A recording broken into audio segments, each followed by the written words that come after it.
everybody, it's Dave here, and this is Good Morning Galahorn's Two Old Bloggers.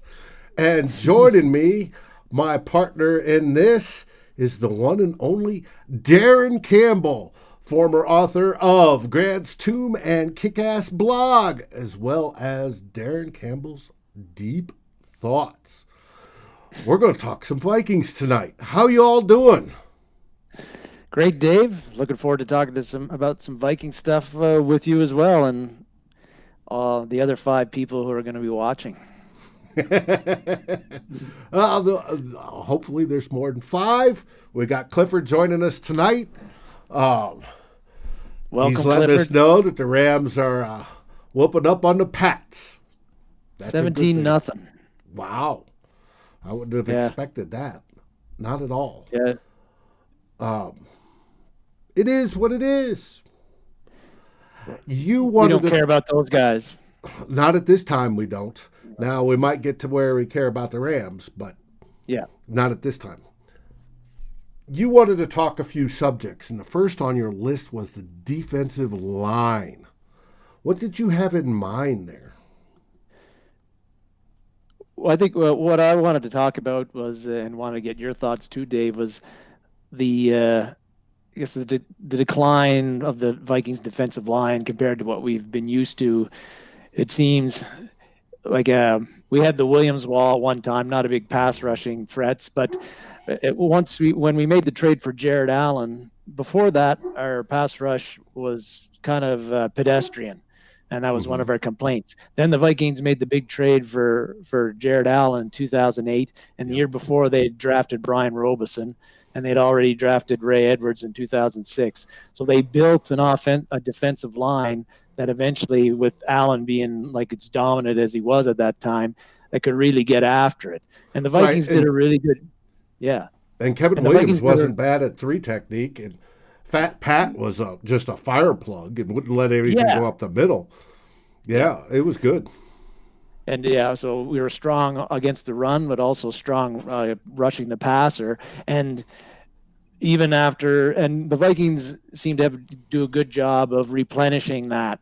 Like they drafted Robeson, and when we got rid of Edwards, or Edwards left, we had somebody to replace him. We drafted Griffin, and when Allen left, we had somebody to replace him. Those guys slid in, and then we drafted Hunter. But now we're at a situation where we've got, and then we drafted Sharif Floyd in 2013. He did well when he was healthy, but he just wasn't healthy very much. And then he had that unfortunate botched surgery. But now we've got a situation where we've got 2 7th-rounders starting for us, Odenigbo and Stephan, and we've got 2 4th-rounders, Johnson and Holmes. And our other main rotational guy is a 4th-round rookie, DJ Wanham. Right. And you can just see that we're just not getting any pass rush at all. And that's something that's going to have to be, it's not going to be addressed this year. We're just going to have to deal with it. But the Vikings really have to find a way to upgrade that position, even with Hunter coming back. We need another guy who's going to be a factor and take some of the heat off of Hunter. And right now it's pretty sad because the last game against Jacksonville, we had Eddie Yarbrough and Jordan Brailford playing significant snaps. You know how hard it was to find a picture of Jordan Brailford? I don't even know who Jordan Brayfield is. That's what he looks like. He wears number 67 for us, but Actually, he made 2 pretty good plays in the snaps that he got. Like they had the fumble recovery, and he probably would have got the safety if he was on the way to sacking Glennon before Odenigbo got after before, but Odenigbo got him first. I don't expect that'll continue, but that's just it's I wouldn't say shocking, but it's just interesting how things have come where we're at with the defensive line, where we've been used to having a defensive line that could really rush the passer, and now we have a defensive line that cannot rush the passer. Right, and it's a big problem. We started the season with Ifedi going to be the starter, and then we brought Ngakoue in, and that experiment failed. We've had, good lines previously, like you said, Hunter, Griffin, especially with Richardson in it, the 3 tech. That did really well. And Lindvall at the nose plug. We don't have Pierce this year. He was supposed to be the nose plug, nose tackle. He opted out. We get instead Stefan moved over. Shamar's doing his best. I mean, he's doing real well. Score wise, he's rating okay. He's grading okay. Is he? Yeah, he's presently got a 65.3 score. It seems every time it seems every time they'd show the Pro Football Focus ratings, those times when the Vikings are on Sunday Night Football and they promo that, it's like Stefan Shamar is always like, out of 96 defensive tackles, he's ranked like 94th. Or well, he may be. I'm not looking at the rankings, but he's not great, but he's not terrible. And that. We're at the point in some positions that we're just happy they're not terrible.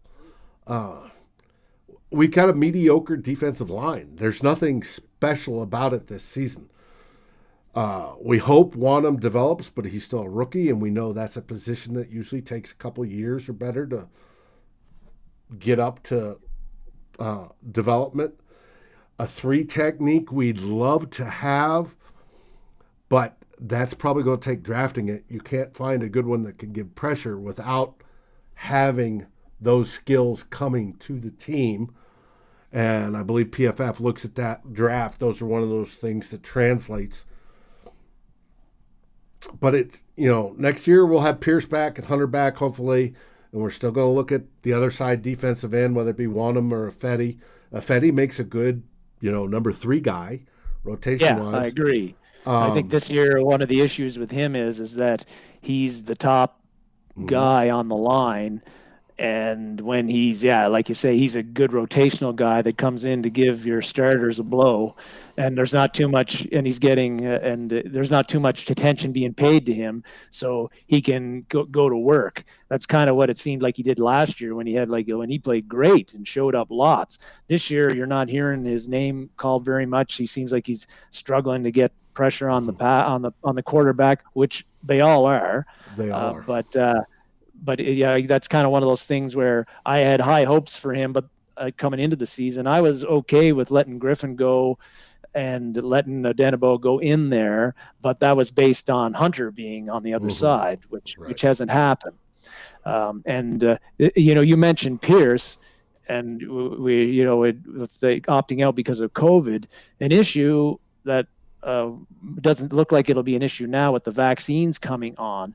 But I did have a question about if he had opted out, if things were continuing with no vaccine and COVID, the pandemic still being around, was Pierce going to be available in 2021? If he opts out because of health reasons, because of asthma this year, and there's no vaccine and that pandemic is not resolved, what makes us think that he's going to come back next year?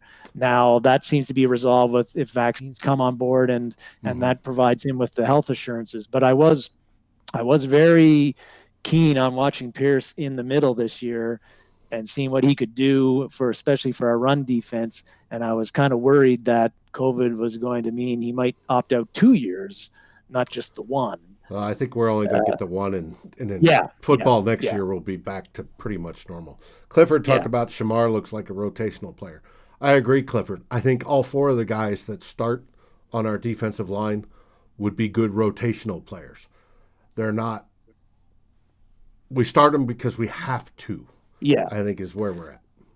And Shamar always has been a rotational guy up until this year, and I guess last year he played a fair bit. He played 3 technique. This year he's moved to nose tackle, which he's better at than the 3 technique.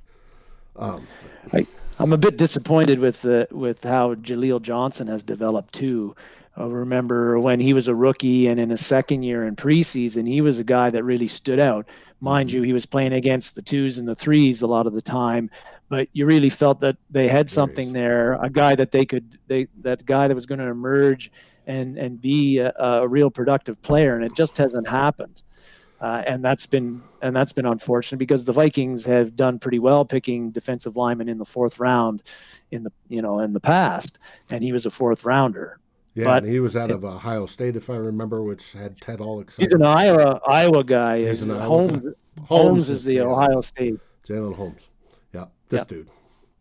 Yeah, that And dude. we wish that was better too, but it is what it is. And they're trying, so far this season, Mike Zimmer, since he basically runs the defense, has tried to take what he has and scheme them the best he can. We've had some games where we've blitzed the heck out of quarterbacks to get pressure, and other games where we don't hardly blitz at all. I suspect when we hear towards the end talk about Tampa that there'll be a lot of blitzing this game. You think so? Oh, yes. Oh, yes. But, all right. Well, that's the defensive line. Then we move on to Holton Hill being released and our cornerback situation. Yeah. It's been a bit strange with the Holton Hill release, just because I haven't like ESPN, they didn't do a story on his release at all. It seems to have been very, like the Daily Norseman ran something, Chris Gates did, just mentioning it, but I haven't seen any stories much on Hill's release. No real speculation on why. We had in our own group, and like that the rumor is that he stopped attending team meetings and was just doing bong rips all the time, and that's why he's gone. And we knew that he did have a problem with being liking too much of the Mary Jane coming into the draft, and that's why he didn't get drafted. I'd like to say that is a rumor. They did ask, the beat writers did ask him, or did ask Mike Zimmer about him on yesterday's press conference, and Mike said basically, I'm not going to get into it, which lends credence to the rumors. Well, because he hurt his foot. I didnidn't expect him to be back anyway, because he just disappeared after he got we did his know foot what got hurt in the Houston. Yeah, we didn't know anything, but the fact that it went on for 8 weeks or whatever, it just didn't. It seemed like something funny was going on there, and it's really too bad because we know that he has a lot of talent. And he wasn't playing very well in the games that he did play this year. So the Vikings, I wouldn't say haven't missed him, but now we are at a point that now we've got you had Holton Hill, Mike Hughes, and either Dantzler or Gladney were going to be your top three cornerbacks for the Vikings going into the season. Hughes has hurt his neck, and I got a feeling that he's probably he may be done. Yeah, he may be done. Hill is done with the Vikings for sure. So now we got Dantzler and Gladney and Chris Boyd are your three guys, and Chris then Jones is also in the rotation. Who's just a guy. That they got at 7-11. Yep. Yeah, and then when Gladney hurt his calf and had to go out of the game, we had Harrison Hand in the game. Somehow I don't think Dantzler, Harrison Hand, and Chris Boyd as your three guys out there was how the Vikings envisioned their defensive secondary, their corners lining up at the end of this season. Right. But that's what we've got. That is also a problem. But somehow the defense at times kind of makes it work, right? Like Jacksonville's not a very good team. They don't have a very good offense, but the Vikings defense did manage to stop them and create turnovers. Especially in the second half. They tightened everything up. And I don't feel as confident they'll be able to do that against Tampa Bay. But again, with the way the cornerback, but the way the cornerback situation again is, once again, it sets us up for yet another need in the draft that we're going round to have one. Corner Patrick Surtain the second or whatever it is. It could be. Right now you have Gladney and Dantzler are your starters. When we need nickel, Gladney moves in, and we bring in Chris Boyd. Mike Zimmer did say some nice things about him, that when he yelled at him, he took it. It rolled off his back like a duck, but he made the adjustments, and he didn't seem offended or hurt or, had his, pennies in a wad, so that's good. He is playing decent.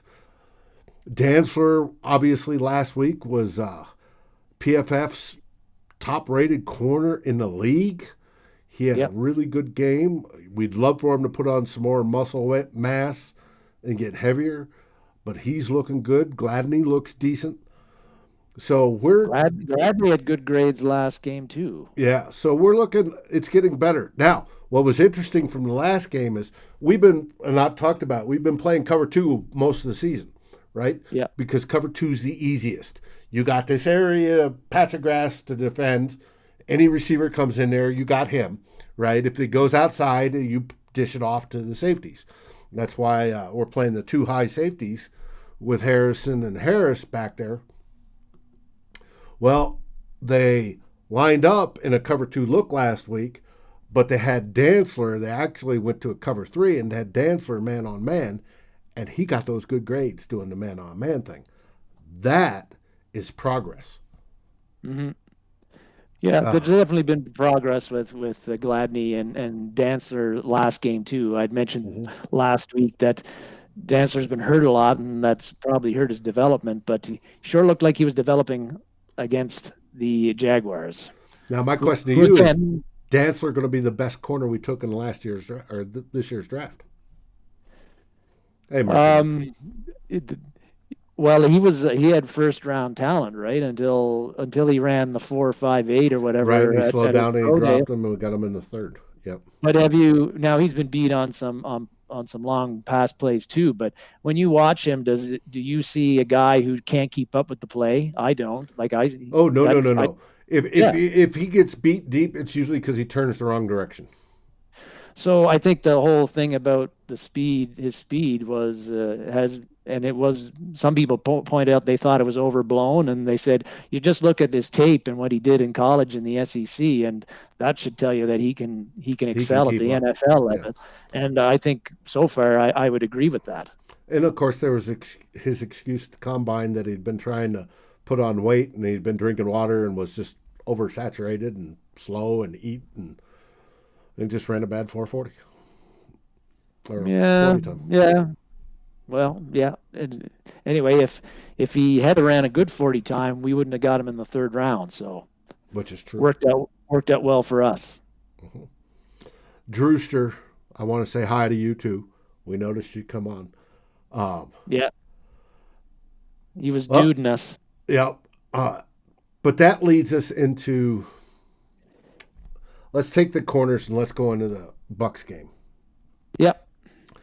Because one of the things we're facing with Tampa Bay is their offense, led by Tom Brady. They've got some great players on that team, not just Gronk. They got Mike Evans, right? Chris Godwin, Antonio Brown. Don't forget Ronald Jones II.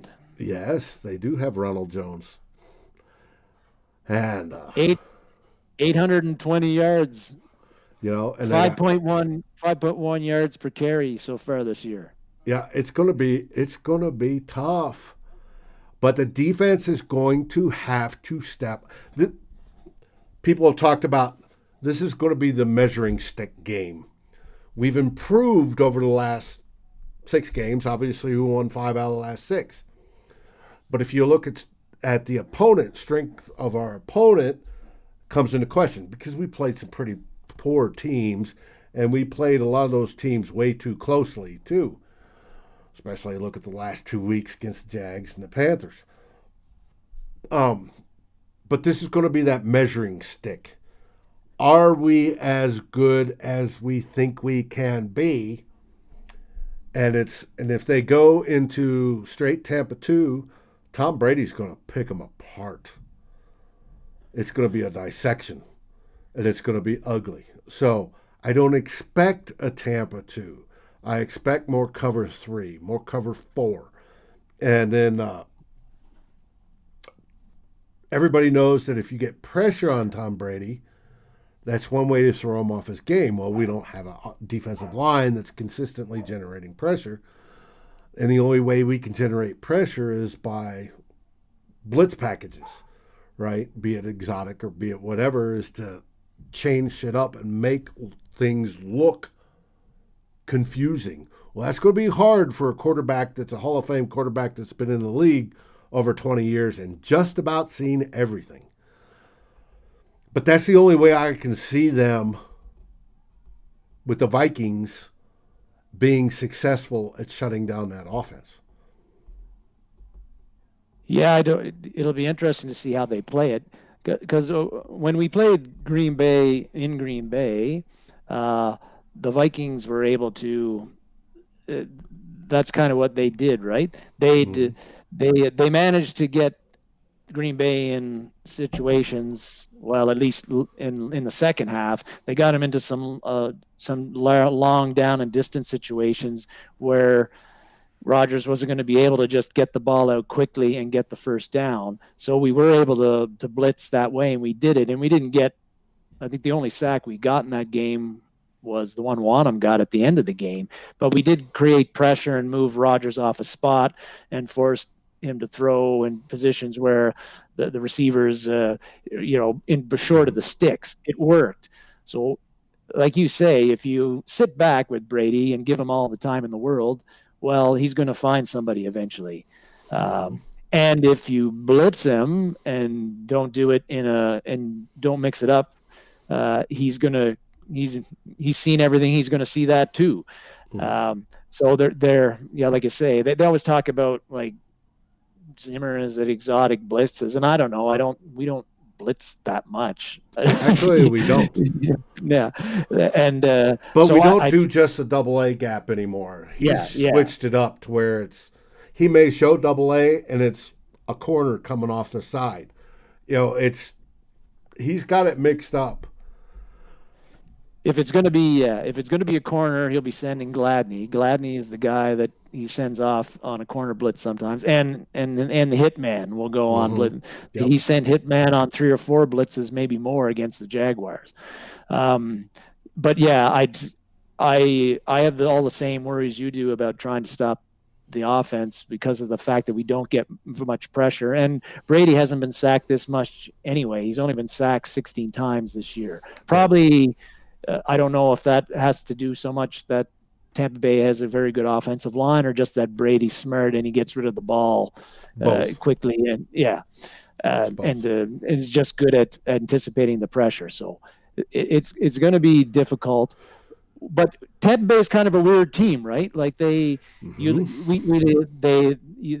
have talked about, the Vikings have only beat one team with a winning record, which is true. We've beaten up on all these patsies. Also true. Well, look at Tampa Bay's record. They've beaten 2 teams with a winning record. Las Vegas, who the Vikings could probably beat, and they beat Green Bay. Those are the only 2, of their 7 wins, those are the only 2 with teams with winning records.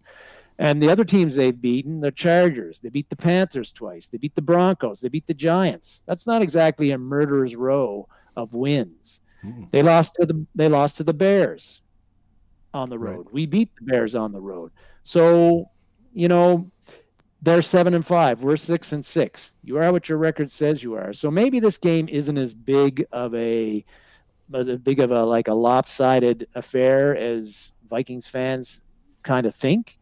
The one thing that does worry me besides how is our defense going to stop their offense is the Vikings. What's the key to success for them on offense? It's the cooker, and the cooker's cooking and ripping off good yardage, and we work off play action on that. Well, the Bucs only give up 77 yards a game. They are number 1. They are number 1 against the run. Yep. 3.3 yards per carry average. I know that's an average. It's not a mean, but they don't give up a lot of rushing yards. Are the Vikings going to be able to rush effectively enough to stay in reasonable down and distance situations so that Cousins doesn't have to drop back and it's 2nd and 10 and 3rd and 12 all the time? I think offensively, if for us to be successful, it's going to have to be a similar formula to what they did to the Bears. We weren't able to rush the ball against the Bears either until Akeem Hicks went out of the game midway through the third quarter. Then Cook got most of his yardage then. Well, and a lot of times Cook, it takes to getting in the third and fourth quarter before it's basically wearing down the defense. And then once you get to that point, you can pop those long 20-yard runs. And it may take that. I suspect it will. I suspect the run will be basically snuffed pretty good in the first half. We'll get a little frustrated because Cook will go for 2, 3, right? Maybe as long as he gets past the first guy. But Cook's good is once he gets past that first tackler, first contact, he goes further. But it still shouldn't be. But we still should have the ability at that point to run a relatively balanced offense. I would bump up the percentage of passing a bit. And I think we can be successful. The way to beat and the way Tampa's been beat is usually by the pass. People go after their secondary, and it is susceptible to be beat. So we've got two of the best wide receivers in the league. Kirk Cousins has been playing pretty good. His last game wasn't his greatest, but he's been playing pretty good over the last 5-6 weeks. He keeps that up. If he has a good game, we could beat this. It may be a shootout type game where whoever's got the ball last wins. Kirk Cousins has 3 come behind victories this year. I don't like that scenario, but that seems to be the way it is every week. But it could happen. Or, who knows? Now, one of the things I worry about is the weather. Minnesota has not played a hot game yet. Here's the forecast during game time. Kickoff is 1 p.m. I'm glad you brought this up, Dave. I was gonna bring up the weather too, because Tampa is gonna wear the white jerseys, the visiting jerseys. They're gonna make Minnesota wear the purple jerseys. Okay, I didn't know that. And I think that's what they're gonna make them do. Okay. Like because that's what Miami does all the time, right? They may always have always made the visiting team wear the home jerseys, the dark jerseys, right. and that makes it hotter because that. Right. And then it's just that little extra edge, and by the third or fourth quarter, the visiting team who's wearing the home jerseys and sweating their asses off, and with the sun and the humidity beating down on them, by the third or fourth quarter, they're beat to snot. Well, you look at this second column of temperatures. It's going to be the basic temperature. It'll be about 80 degrees at kickoff. If you go further right, you see those numbers in the low 60s. That's dew point. Players are not used to, once you get over 60, you're uncomfortable, right? And they're going to be uncomfortable. Now, Mike Zimmer said yesterday they've already started their hydration regimen, and they're going to have another to do good that. Point. I was also going to mention, I hope Sugarman's like getting these guys hydrated, because that's how you wear down. You play in the humidity, and it'll just sap the energy out of you, and you won't even, and before you even know it. And that's no way to play. Like you say, they got to be hydrated. And at least Tampa Bay, they live down there. They play in those conditions, so they're a little bit more used to it, acclimatized to it. The Vikings are not, and we've played the last 3 games in like controlled conditions indoors at home. Right. Or even, up north, and it's been relatively cool. Yeah. Right? Yeah. The only adverse weather we played in was against Green Bay in the wind, and that was to our advantage. It was. So this is their first literally hot game of the season. So hopefully they're prepared for that. Well, it sounds like they're trying to be, but there's only, I think, unless you're in it, practicing in it, and living in it all year round, like the Buccaneers are, I don't think that's where that's that little advantage that can make a difference late in the game to your defense getting a stop, that sort of thing, or the offense having that running back having enough juice to get that few extra yards you need for a first down because they're tired and they're dehydrated. Whereas the other team, the home team, is used to it. Interesting to see if that's a factor or not. offensively, if our running game doesn't get going and is struggling, like it was in the Chicago game, be interesting to see if we're still effective passing it. Against the Bears, when we couldn't run it, you noticed how we had Cousins got the ball out very quickly. We had we didn't take too many deep shots. It was all pretty short stuff to Thielen and Jefferson with some screens, but we did move the ball very effectively that way. As methodical, it took time, but we did move the ball very well. And I think that is going to be that could be the recipe that we're going to have to do against the Buccaneers as well. Mm-hmm. See, Donnie's on there now with the big long comment. Yep. Clifford also asked before, is there fans allowed? Yes, there are fans at this game. There will be some. It's not max capacity, but there will be some. And I even saw tickets for sale starting at, I think, $140. So if you're in the Tampa area, represent. Buy a ticket, wear your purple. Back in pre-COVID, you especially wouldn't have been this year because the Bucs signed Brady and Gronk, and there was a lot of buzz. But pre that, it would probably be just as many Viking fans. Yeah, it would be half and half. There would be as it would be Bucs, right? But interesting game. I think, and maybe we'll get to talk about like starting quickly and how important that is. But that's next, and I think that's going to be one of the keys to this game. Do they come out flat or do they come out fired up? Well, the Vikings this year, it seems like if we expect them to do X, they do Y, and if we expect them to do Y, they do X, right? So, when I was talking about starting fast, and we've talked about this in our Facebook group, and it's been like the past 2 or 3 years how it's been one of those Zimmer like tendencies of his team the past few years is slow starts. They seem to they play tentative early, and only when they get behind do they start playing with kind of more freely because they don't have any other choice, right? They got to get back into the game. And this week I was reading, because we know that the Lions came back and had that come from behind victory against the Bears, and with Darrell Bevell, the former Viking offensive coordinator, and it was his first game as a head coach, interim head coach. And they had an article about how Bevell came in and he changed up the practice routine. He changed up, like he played music. With Matt Patricia, everything was like very somber and very serious. And Bevell came in and he wanted to inject some juice into the Lions. So he had music played during practice. He had Zoom meetings and he talked really stressed about having fun, playing loose, coming out with urgency.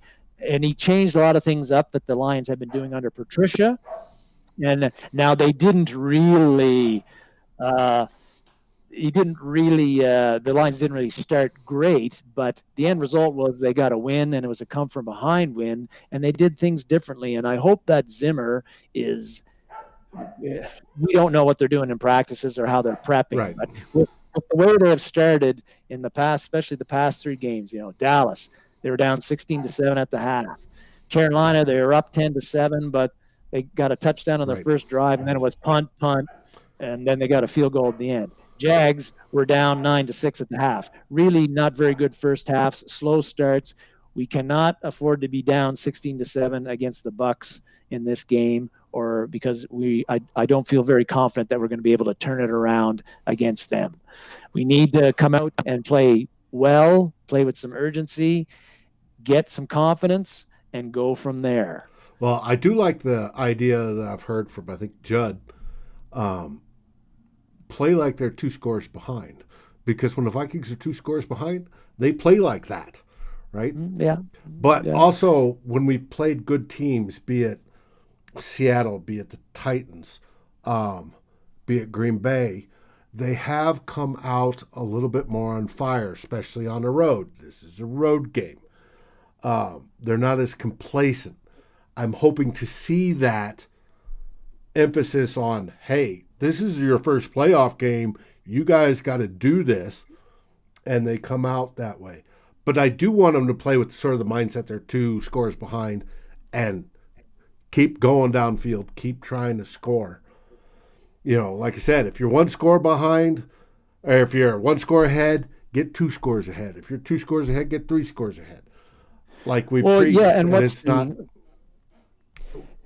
what's and starting with some urgency, starting fast, not starting slow. With the offense, with Kubiak running the offense, everything seems very methodical. Cousins behind center, hand it off to Cook. Get in the shotgun sometime, but everything's very, very like prototypical old school kind of football. Why not start the first?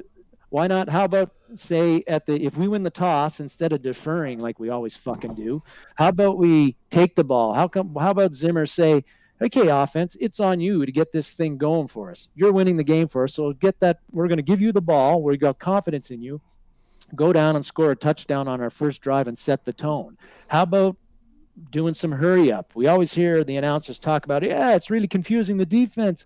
They can't make subs. The Vikings never do hurry up unless it's a 2-minute drill at the end of the half or the end of the game. Let's start with that. I'd like to see some of those things happen, because these 2 games against the Bucs and the Saints next week, that's the season for the Vikings right now. They win. If they even split, they're still in playoff contention, but if they lose both of them, they're done. And then you're looking at like a 6-10, 7-9, 8-8 kind of scenario.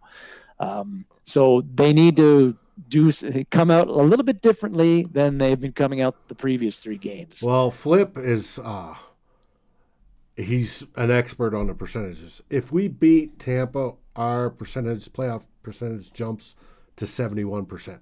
If we lose, it drops to 21%. It's the biggest spread. It's a 50-point spread.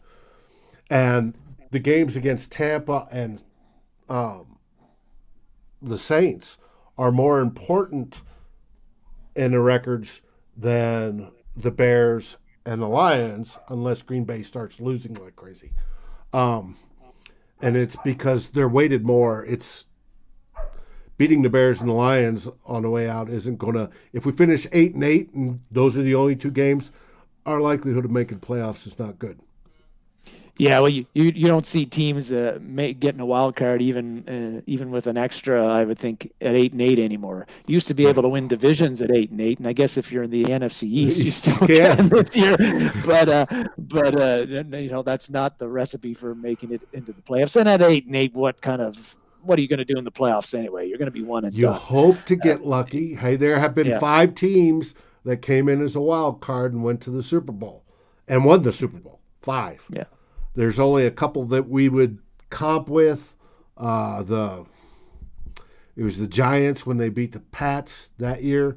They came in at 7-9, and then ran the table and beat the Pats to the Super Bowl, biggest Super Bowl upset ever. There was another one. But you had your the Baltimore team with its great defense. That was purely they came in as a wild card and then got hot on the offensive side of the ball. It's possible. It's just you want it to be better. I don't want, personally, if it finished right now, we'd go play the Packers, right? That's okay. We know how to beat the Packers. That's fine. I don't want that game because I don't want to hear, "Yeah, we beat you," blah, blah, blah, all off season. No, because we all have Packer friends that would do that. I'd rather go and beat the Saints in the playoffs and then move forward and beat whoever we play. But we've got to get through these games first. We've got to get through Sunday. And the team has to know that Sunday is literally their first playoff game, and they've got to be ready for it. And I think on big games, Mike Zimmer plans for it. On the not-so-big games, he's like, and he goes through the motion. I think they'll be ready. But that doesn't seem like a very great strategy. Well, I'm not saying it is, but I think this is going to be a close game. Either that or we're going to get our asses just blown out of the stadium. But I don't think that's going to be the case. I think he's going to have everybody ready. But that's me. That's me being optimistic. We'll see come Sunday. Yeah, Donnie was wondering. Halverson had asked if Irv Smith is going to play, and how big of a factor would that be? And I don't. I like Irv Smith, but I'm surprised by how good of a blocker he's become. But I don't think he's like a huge cog in our offense. But I'd love to have him. But Oh, we need him at least for the blocking. The problem why he's asking about Irv Smith is Rudolph's out, right? And we yeah, can have yeah, Rudolph and Irv Smith out. And if Rudolph and Irv Smith's out, all we've got is Conklin and CJ Ham and the backup fullback have been practicing with the tight ends this week on their blocking. That's the situation. We also just grabbed some guy off of, I'm trying to remember what the team was, was Washington he or at 7 someplace. 11 too? Well, basically, we grabbed him off his practice squad. Now he's got to go through the days and weeks of COVID protocol. He won't be ready for the game, which is wondering. Drew asked, is Kendricks playing? I've got Did he the. practice today? No, he did not. I've got the injury Not report looking good then. as of today. Where did I stick it? I thought it was right here. Thursday's injury report. Hmm. And Well, it's not. Irv Smith came Irv- back limited. Irv is limited. Yeah, I'm pretty sure he'll be limited Friday too. Why would they stretch him out too much? But Right. yeah, I wonder what the hell Kendricks did to his calf. It was in the warm-ups last week. I originally heard but- it was a hammy, but they said it's a calf. And then who knows? Who knows? Yeah, Donnie thinks we need him. Ted picking on Drew in his moral victory season. Drew asking, Drew's not big on moral victories either. So Ted believing, no, Ted, that's not quite true. But we'll see. Well, we'll see. yeah, well, yeah, but it's That's all we got. we really, yeah, not good that Rudolph is hurt, but other than, it's not like the Vikings have had injuries like the 49ers have, right? Like we've been fairly healthy. Yeah, we lost Cook for a game, we lost Thielen for a game. On the The offensive biggest side. loss, the biggest loss Defensive has side been now. Hunter for the whole year, Mhm. and we lost Kendricks for one game. But injury wise, I don't feel we have any real reason to cry any more than half of the league. So like to have Kendricks in there. If he's not in there, we've got Davis will step in there, and we'll have see. Troy We'll Dye. have to watch Troy Dye miss a whole bunch of tackles, and somehow, hopefully, it all works out. I don't know how the hell it will, but that's where the offense has got to, as I say, win it for you. They've got to go on long drives, control the clock, reduce the possessions for Tampa Bay, put points on the board, just like they did against Green Bay. And if they cannot do that, well, even if they cannot do that, even with Kendricks in there, we probably ain't winning it anyway. So, Mhm. hey Donnie? Kirk, hey Cooker, hey Justin Jefferson, Thielen, it's on you guys this week. It's on you guys Sunday. Donnie just put up that the Bucs are under a lot of pressure. Yes, there's been talks about the Brady and what's their head coach's name? Bruce Bruce Arians. Arians thing not working out like people thought it would. That's possible.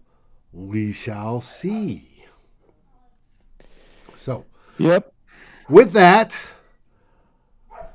we both hope for a victory on Sunday. You can come. Always hope for a victory. Yes. You can come join us after the game when GMG goes live within the Raw, and you'll have Drew and Ted and Flip join us for that And one. you'll all be yelling at each other. Yes, we will. But tomorrow night, we have GMG pregame show live at 9 p.m. Eastern. Mark your calendars and come join us as we Don't miss it. as we are in day 10 of Vlogmas. This is the 10th live show for Climbing the Pocket Network. Tomorrow will be number 11 as we press on one for each day of this month. Hope you all are doing well. Stay safe, stay healthy, enjoy your beverage of choice, your friends, and as always, Skol! Skol, baby.